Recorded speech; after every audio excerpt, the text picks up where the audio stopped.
Imagine reading a book. Picture the vivid landscapes, the characters' faces. Now imagine if you couldn't conjure up those images at all. This is the reality for people with aphantasia, a fascinating neurological phenomenon where the mind's eye is essentially blind. Aphantasia, derived from the Greek words a, without, and phantasia, appearance, refers to the inability to voluntarily create mental images. If I ask you to imagine a red apple, a person with aphantasia wouldn't see it in their mind's eye.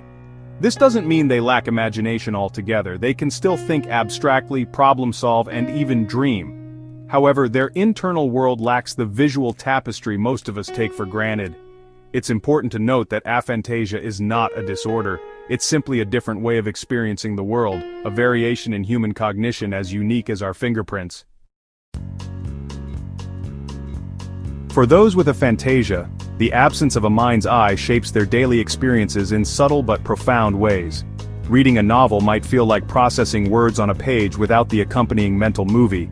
Remembering past events or loved ones might involve recalling facts and emotions rather than reliving visual details. Even daydreaming, a pastime many cherish, can be a foreign concept.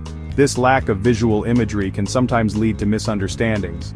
Someone with aphantasia might struggle to follow directions involving visual landmarks, or have difficulty engaging in activities heavily reliant on visualization, such as guided meditation.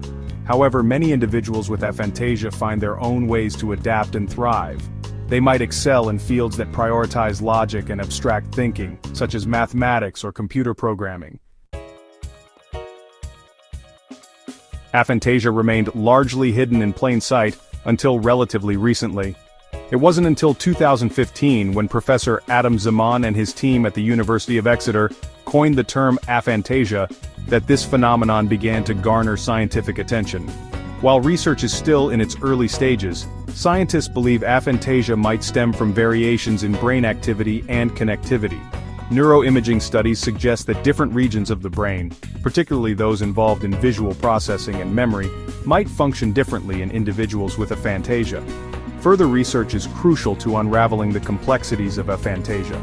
Understanding how the brain constructs and experiences mental imagery can shed light on the very nature of consciousness and perception. Moreover, studying aphantasia can provide valuable insights into other neurological conditions where mental imagery is affected, such as stroke or dementia.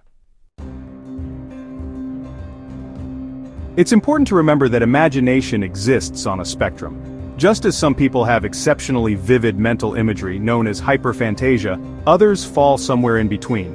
Some individuals might experience aphantasia for specific senses, such as the inability to conjure up mental sounds or smells. Others might find that the intensity of their mental imagery fluctuates depending on factors like stress or fatigue.